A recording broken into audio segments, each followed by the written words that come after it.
আসসালামু আলাইকুম। হ্যালো সবাইকে। আজ আমরা শিখব আমাদের পরিবেশ সম্পর্কে। চলো শুরু করি। পরিবেশ কি? আমাদের চারপাশে যা কিছু আছে সব মিলিয়ে পরিবেশ। যেমন গাছপালা, পশু পাখি, ঘরবাড়ি, মানুষ, পানি, বাতাস। এসব সবই আমাদের পরিবেশের অংশ। পরিবেশ দুইটি অংশে আছে। এক, জীব উপাদান, যেগুলো বেঁচে থাকে, যেমন মানুষ, গরু, পাখি, মাছ, গাছ, তাদেরকে বলে জীব উপাদান।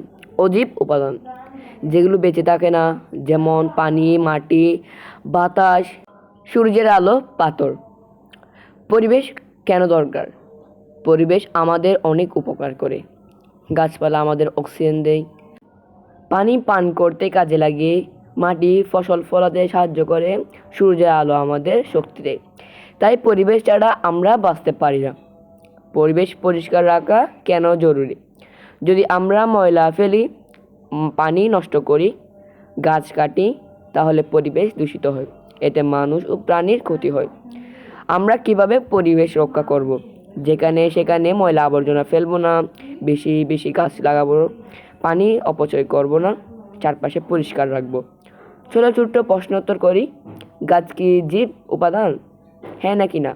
পানি কি অজীব? হ্যাঁ নাকি না? পরিবেশ পরিষ্কার রাখা কি দরকার? অবশ্যই দরকার।